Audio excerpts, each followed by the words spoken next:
যে শিক্ষকেরা আমাদের ক্লাসে ন্যায় নীতির কথা বলে, ইথিক্স শেখায়, তাদের থেকে এমন আচরণ কখনোই প্রত্যাশার নয়।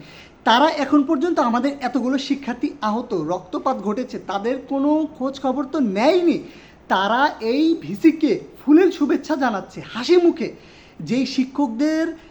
এই শিক্ষকদের মধ্যে থেকে কি একজনেরও সৎ সাহস নেই বলার যে যেই ভিসি, যার দল বল আমাদেরকে রক্তপাত ঘটিয়েছে, আমাদের সন্তানদের, আমাদের শিক্ষার্থীদেরকে আহত করেছে, তাকে আমরা অবাঞ্ছিত ঘোষণা করলাম, তাকে আমরা মানি না?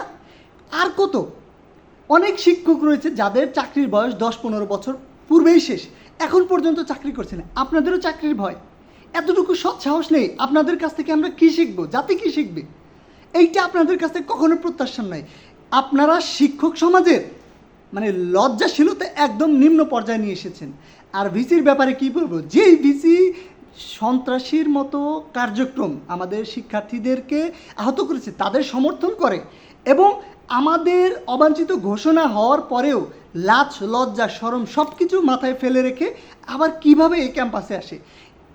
আমরা ভেবেছিলাম তিনি একজন সম্মানিত ব্যক্তি, অন্তত তার নিজের সম্মানের কথা ভেবে পদত্যাগ করে শিক্ষার্থীদের ম্যান্ডেটকে পূরণে সহযোগিতা করবে।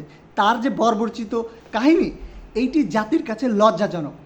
সর্বশেষ আমরা সাধারণ শিক্ষার্থী কখনোই তাকে মেনে নিব না, তাকে আমরা অবাঞ্ছিত ঘোষণা করেছি। সেই সাথে সেই সকল শিক্ষকদের প্রতি আমাদের লজ্জা, আমাদের ধিক্কার, যারা তাদেরকে ফুলেল শুভেচ্ছা, হাসি মুখে ফুলেল শুভেচ্ছা জানাচ্ছে। আমরা এটি কখনোই আপনাদের কাছ থেকে প্রত্যাশা রাখিনি এবং সর্বশেষ আমরা তাদেরকে অবাঞ্ছিত ঘোষণা করলাম, সেই সাথে সকল শিক্ষার্থী তাদেরকে অবাঞ্ছিত ঘোষণা করলো।